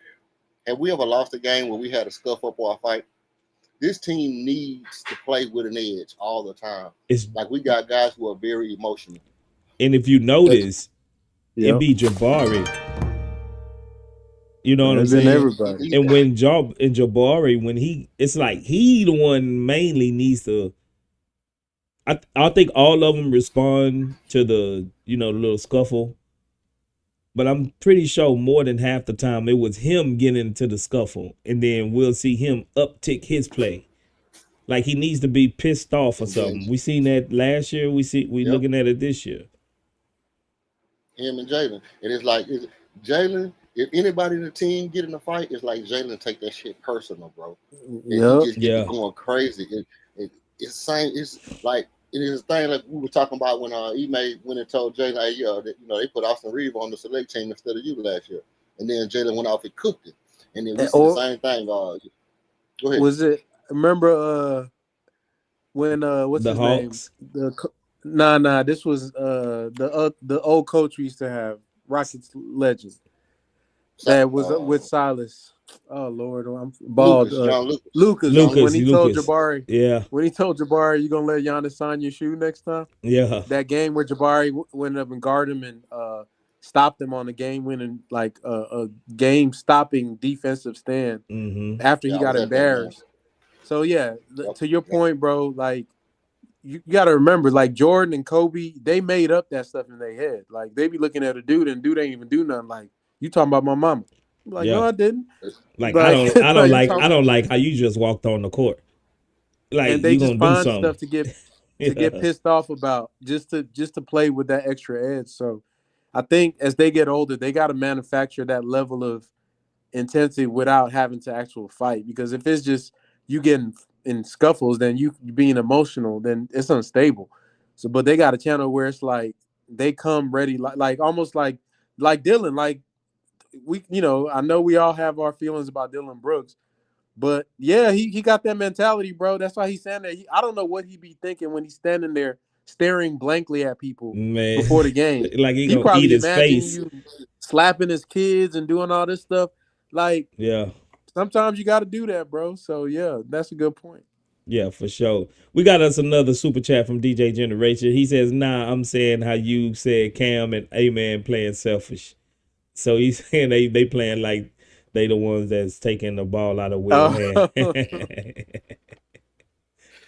Nah, them boys is bro. Oh man, the man is like I don't know what got into him, bro. Like it be plays. I'm like, bro, what are you doing? Just be Exactly. jumping around all jittery and like That's what I just was saying earlier. Like he leaves his feet too much. Like he'll be driving and he'll jump up and now he's like searching in the air like who I'm gonna pass it, I, who I'm gonna I pass it I to. feel like he's trying to explore his offensive game. Probably worked on a lot of stuff this summer and wants to try it out in real life. But you Mm-hmm. gotta slow boogie that, bro. Like it's not something you gotta like. To me, if you can't, you gotta get your baseline. What do you do for this team? That's why I was talking about roles. Like to me, if I was like a coach and I have all these talented players, you gotta earn those shots. Yeah. And what you got to do to earn them is like if you have a role, if you're a scorer, a shooter, you're a defender, a rebounder, if you're not excelling at what your regular role is, I'm not going to give you more autonomy to like increase. Like you got to earn them things, bro. Like so if you crushing on the glass, let's get involved. Start putting up some shots. But if you can't master your regular stuff, then I don't. I mean, I know Ime. I feel like Ime empowers them to do that, and that's his coaching style. And it's. I mean, he's developed a lot of great players doing that. But I don't know if he's really worked with guys this young before. Um, eh, to me, the only solution, honestly, if it keeps going like this, and I hate to even say this, is they got to aggregate them and move some of them cats out the way, because there's no way you can try to develop 6 stars. Yeah. It doesn't. Some people got to play roles, bro. Somebody got to take the L and accept that they're a role player, or it's like fighting with the team success. Like, we want to go far as a team, but guys are trying to, like, it's a clash, bro. So they just got to figure that out. And Yeah, I it's agree. gonna be people get moved. It's gonna definitely be people get moved. I think like they was talking about, like when they were bringing up the Rockets going for the Suns trade, and they saying, "Are they gonna get KD?" And I think they looked at it like, "No, we don't want KD. We really want Devin Booker, because that's the only way we're gonna be able to really keep this team together is if we get a legitimate star that can still be on the time, on the same time bracket with some of our young guys."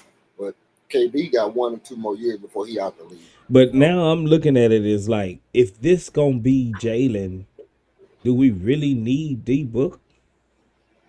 Well, D Book can play the three. It would be like having Luca and Clay and Kyrie. You know what I mean? So D Book would eventually be the three, and he would be a shooting three, a Unless we scoring just three, gonna and let then Jalen be the de facto combo guard that initiate everything.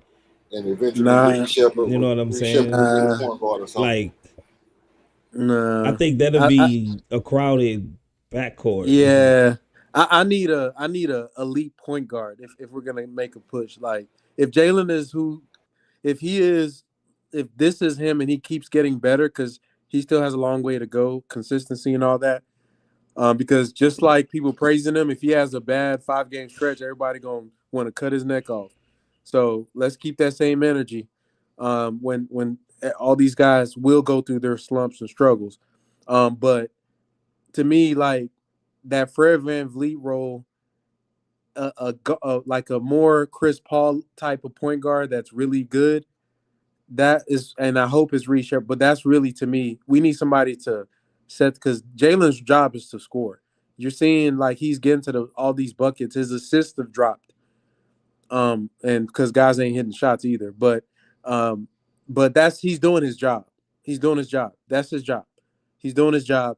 Now, if this is his job, he's a prototypical 2 guard, the Kobe version. Not He's not Kobe, but the old school 2 guards. Because now the point guard and 2 guards are kind of interchangeable in today's basketball. But Jalen is what he is. If you put a better version of Fred, like, not even Fred, like, imagine, like, if we had a guard like not even Halliburton, but just somebody like a guard like that is dynamic with a scoring guard. I think we have enough wings. Then you really opening something up.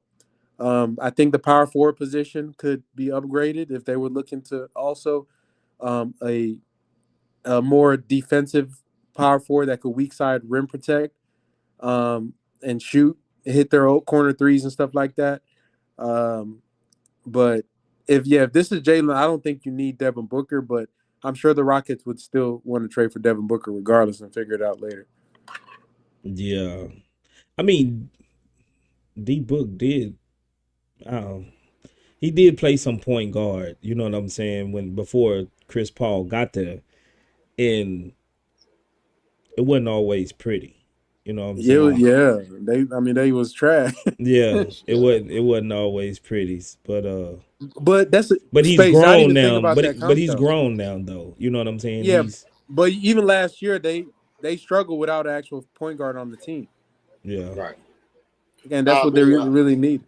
no, you right though, Frank. I mean, to be honest, once we start moving players, what you have to look at is what we're going to lose. We're going to lose a dynamic scorer in Cam. Most likely, like I've been saying, Cam is probably our most tradable asset, and we're probably going to use 1 or 2 of our best defenders in Jabari or Atari or Ahmed, somebody like that. So we're going to need to replace, you know, defense first. So we definitely going to need like a 3 or 4, somebody who can play defense or something like that. We're probably going to need, and if we are getting, let's say for some strange reason, a big name come up in the trade, right?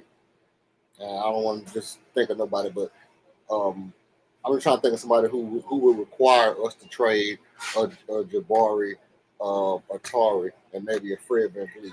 Then you're going to need to replace a point guard and maybe a defensive forward some kind of way. And so that means all you're going to need to bring in a very good defensive point guard, and that's where Stone going to really, like I've been saying for the last couple of years, Stone really going to make it soft when he have to replace some of these guys. Okay. I think in a realistic world, these guys that's in the second unit realize it's just not my time to eat and fill the role that needs to be filled. You know, if they're really serious about winning, then they would make that necessary adjustment. So one thing you gotta learn, like if you a star in elementary, you're not gonna be a star in junior high. You gotta earn that. If you're a star in junior high, you're not gonna be a star in high school. More than likely, you're gonna have to earn that and get up there. Same for high school to college. Every time you transition to a bigger tier or more, a tier above it, you gotta realize that nothing's gonna be given to me. I'm gonna have to show, which one of these guys we want to keep that's gonna actually take that leap to fulfill that role. And if none of them want to do it, that's on the bench, hey, you gotta shop some people.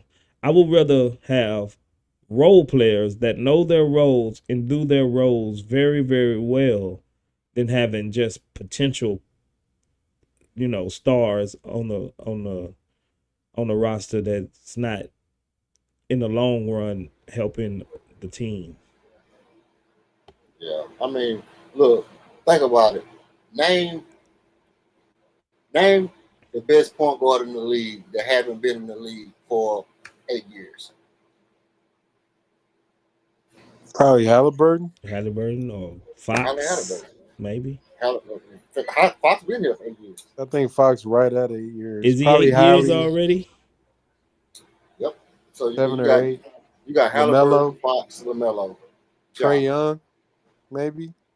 I don't want Trey, Trae right? Young. Trey almost at 8. Yeah, Luka and Trae, but Brunson, but he a scoring guard. But yeah, I mean it's not a lot of. To me, I don't know. I just see. Cade Cunningham. Shit. Uh, Mm. I don't know. I I don't know know. Bankero went out for 50. Yeah, I heard. Y'all know that's my boy, man. I wanted Bankero so bad, man. He was almost You're with gonna be us, man. saying this 15 years from It's now, time for man. you until he It's graduates, gonna be. until he retire, bro. I'm gonna be like, I wanted that guy on the Rockets, and he's on his way to a gold jacket or something. You know what I'm saying? Well, gold jacket is in football, but y'all know what I mean. Nah, I still think honestly the perfect player for the Rockets is Chet, bro. That Oh, if Chet, Chet is yeah, Chet would have as far as like everything that the team needed, spacing, rim protection, yeah, rebound there, he do all of that. But even back to like I think like you said, bro, they'll figure it out naturally. Naturally, but it's a tough pill to swallow, bro. Because the human nature side of it, out of the maybe 3 or 4 people that are gonna fall into that role, somebody's probably gonna be disgruntled, like feel like they can do more and want an opportunity to do more. So, and this is just I'm just going off of basketball history, but to me that is something that's impacting how they play right now, and to me that's one of the real reasons I think is youth with the bench units and the fact that they're not they all feel like they can do a lot, which is good, but at the same time it's like somebody got to take the L, bro, and that's part of any good team. Like I always use Devin Booker as an example on Team USA because that's a form of argument.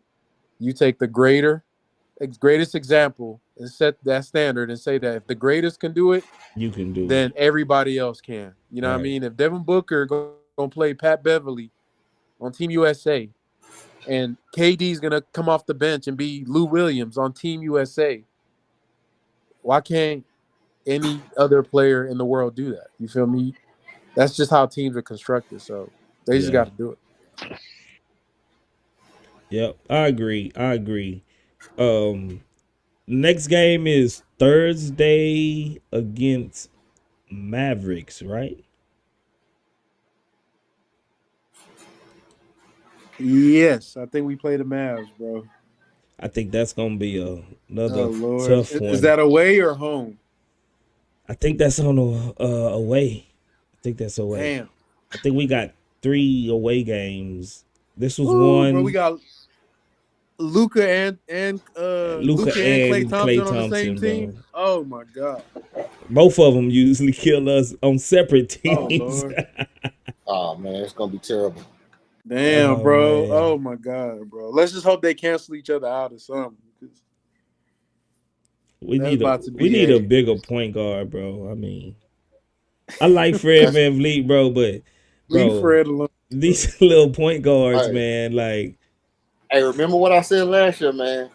And I try to argue y'all down last year, and I know y'all didn't see Nah, my don't point. start it, bro. What you I about to gotta say? say it. I gotta say it. In a perfect world, dog. In a perfect world, Jalen becomes our point guard, dog. In a perfect world, Jalen becomes our point guard. I'm just Okay. saying, in a perfect that's world. what I was saying. That's what I just pretty much. That's not what That's I've what been Space was saying. just That's not saying. what I've been saying. But that's what I was saying. If we was to get like a Devin Booker or something, then Jalen would have to be the combo point guard. Um, He would have to be like John Morant. He would have to be yeah, our version of John Morant. In a perfect Nah, world. but you gotta remember Ja was averaging 10 assists in college, bro. Ja's the actual point guard. That's true. That's true. And yeah. and And He I so know been a Jalen point is guard. not. That's the now, problem. That's the only problem is that he's not a point guard. but here you go though. Kenny Smith never averaged over 5 assists a game. To me, Jalen not being a point, like, okay, so I know we got a super chat. Real quick, like Fred had a bad game the other night, the last Spurs games, but his stats look good. And the reason he had a bad game for me is because he didn't set the table right for the guys, and guys got greedy. It's like we got a bunch of puppies on the team, and the point guard is supposed to pour the food in the bowl and tell this puppy, go eat your food, and you go over there, go eat your food. When somebody try to eat out of somebody else's bowl, you put your hand there and say, nah, go to your That ain't bowl. you. Yeah. Yeah, Fred, he just poured the food out and walked away. They fighting, biting each other. He let them all just go for Yeah, it. the little one getting bullied. Like, bro, you gotta end, like he didn't do a good, like that's why they took so many dumb shots. I was like, bro, and he was part of the dumb shot taken. So like a point guard is not just a system. Like you gotta pace the game. No, okay, let's run now. Get out that set. No, you go over there. Yeah. I think over the years maybe Jalen gets there, but I still think that's an art form that you need. Like you need a guy to orchestrate your offense. And I just don't think because the guy has the ball all the time, he can do that. So I still think we need somebody. We got a man to read though. Like, why not them? Yeah, you remember the last time, and then I'm gonna read this super chat. I said I would dump all of my resources in making a man that guy. I mean, I don't think he'll ever be quite the shooter as Reed. So Reed would still be useful off ball. I don't know how useful a man will be off ball. I think his greatest strength would be him on the ball, and he can still pass. We seen the glimpses of him being able to read the court, but I think he just need to get a little bit more experience, be in the same system, uh, bring in a system that almost cater to his athleticism, like I always keep bringing it up, like Russell Westbrook. Get him a big guard. I mean, I think a big center, but I think him and Shangoon can do it as long as we got a big backup center like uh your boy Aquaman. But I will get him some. I will make him sleep with a ball, walk with a ball, dribble that ball, get your handles right, and we're gonna work on your shot. And everything else, man, I will hope at least give him a chance at being the de facto point guard, because he done been a point guard all his life. So it should be able to just come second nature after the game slows down and he sees everything, you know, how he's going to attack the defense and where his guy's going to be. He's tall enough the way he can see over pretty much anybody on the team, maybe except the center, and he can make those cross court skip passes and things like that. And his athleticism, you're going to have to deal with it. You're going to have to deal with it. So that would be that's who I would perfect. do. That would be perfect, bro. But if our offense was just a little bit more creative with movement, yeah, because the way when we stand still, the defense just stand there staring at us. They just look, yeah. That's the Ime thing. For sure. DJ Generation says, so Thursday I got 3 more games before I complain. DJ, he gonna crash out after. Yeah, he already giving us a heads up. Thursday, man. He already giving us a heads up. After Thursday, he about to crash out. He gonna crash out if we start losing. So DJ, we might need to get a negotiator. You know how they talk people off the bridge, off the ledge, or off the side of the building. That Frank, you gonna have to be that guy. Nah, I'm gonna tell you right now, bro. You might as well crash out now, because we probably gonna. If it's on the road in Dallas, just accept. If we lose, bro, don't be mad, bro. Just because we, you know what I mean? We gonna catch them on the next calendar year, bro. When we play them again, we still figuring stuff out, and that's one thing y'all got to remember. These things take time. There are teams that look good right now that will be the worst teams in the league. Y'all know how the first few games of the season is nothing, bro. It's pretty much a continuation of the preseason. It'll be all the bad teams look good, all the good teams look bad. And by the time like you get to like January, then you'll start seeing what the true definitions of teams are. So don't live game to game, bro. It's unhealthy, bro. Just be patient. By the time we get to November, December, you'll start seeing what the team is. Then you'll be able to really have something to crash out about. If you need to. Don't crash out just yet, DJ. After Thursday, don't crash out, bro. Don't crash out. It's tough right now because I know people don't want to realize, but we still in the development stage. I mean, we really still in the development stage. I know Frank said you can't keep developing forever, but we keep getting these good players. You know what I mean? Like we got that good draft pick from whatever team we got it from Brooklyn last year. Bruh. And it turns out that we got another developmental player. Now, I did want to say this, and it's what I was, it's my take on things. So, don't slay me.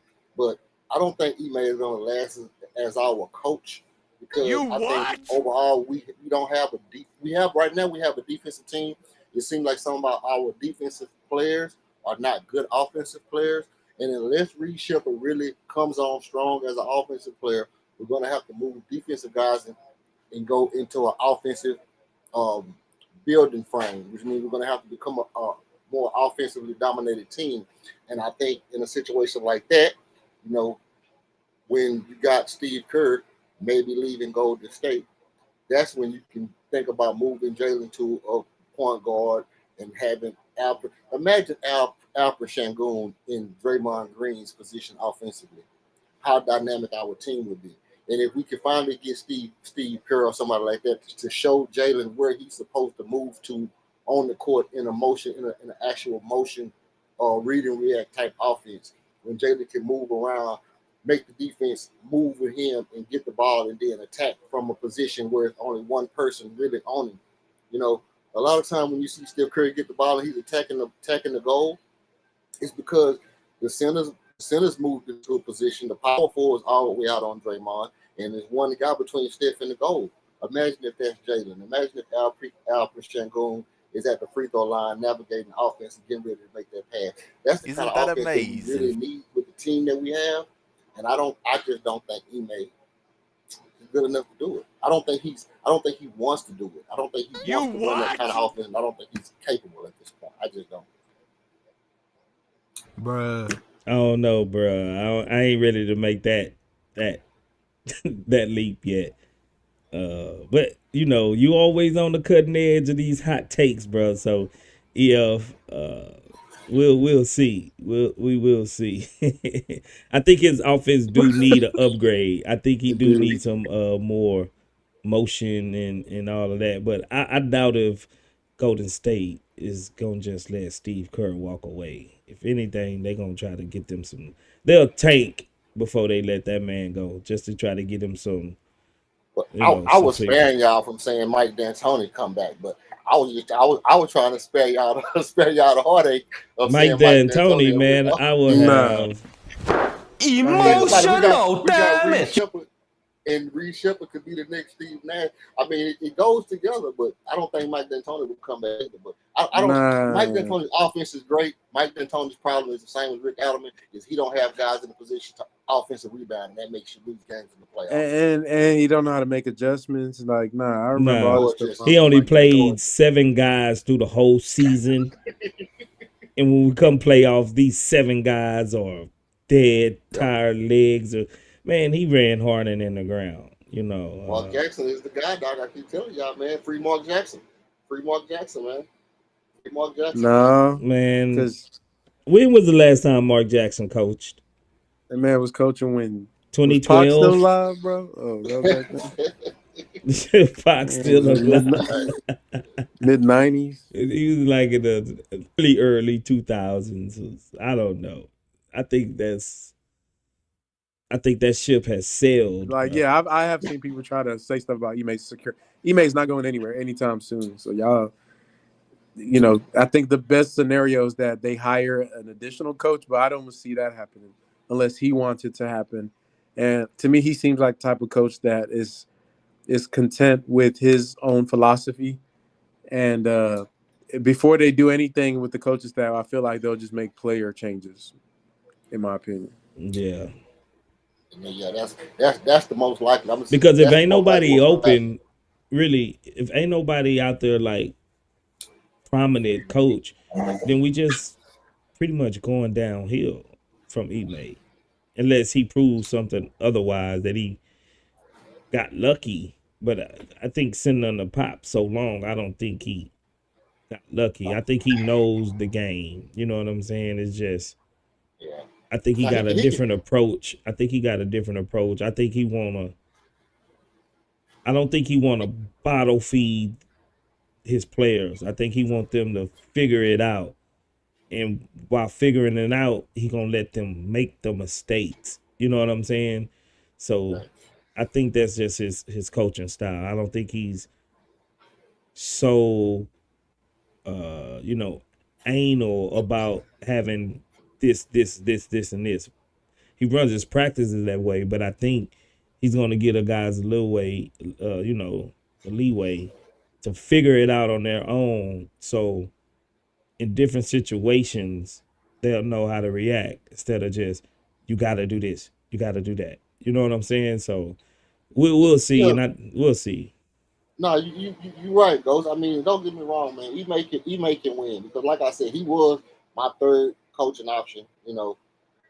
Behind Mark Jackson and Sam Cassell or somebody like that. But What has definitely Sam his defense. Cassell proved? Yeah. Well, Sam Cassell proved that he can take a guard and make that guard better. Which guard? Well, let's look at What are you talking about, little Tyrese Maxey? he was with Shea in L.A. He was with Shea Gildas in L.A. Shea went on to be great. He was with what's it called in Philadelphia. That dude balls out, And really, if you look at it, everywhere Sam has been, the guard play there has been excellent. I mean, even if you say he was in Boston, the guards played well.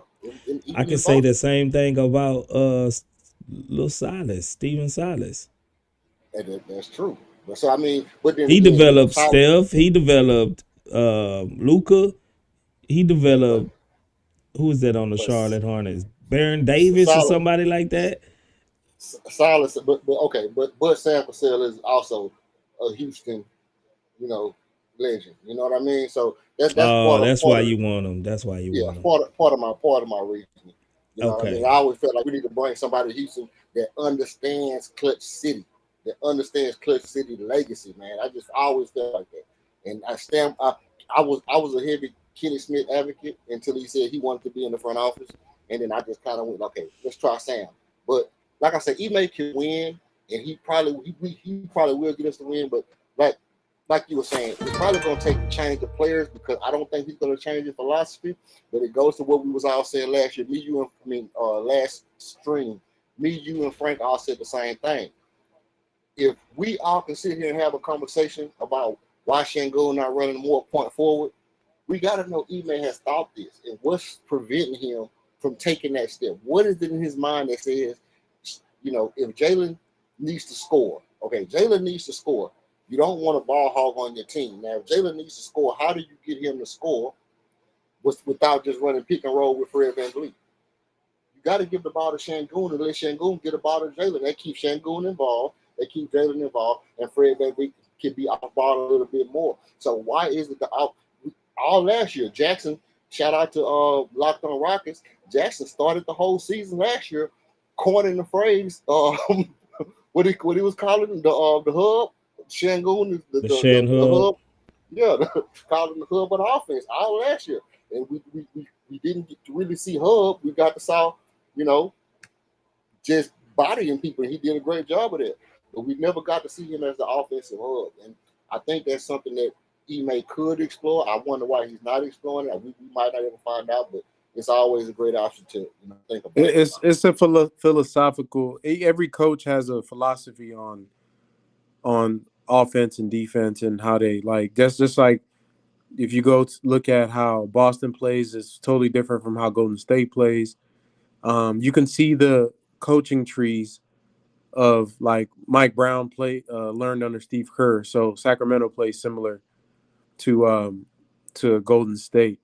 So Ime's is, I'm not sure. There's a weird thing with Popovich coaches like Bud Budenholzer, where they really, really like playing 5 out, penetrate and kick. That's really like all of them love that style of offense.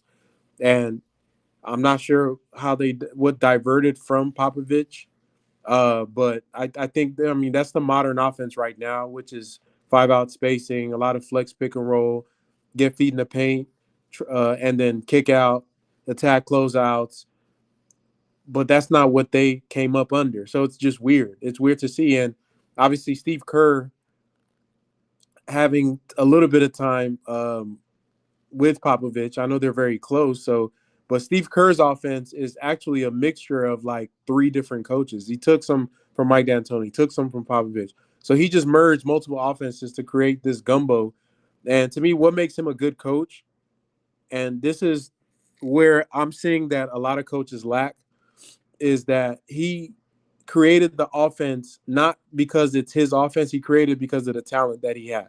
Mm-hmm. And I heard the interview. Basically, he saw Draymond Green and said, this dude he is a genius with the ball. He can pass.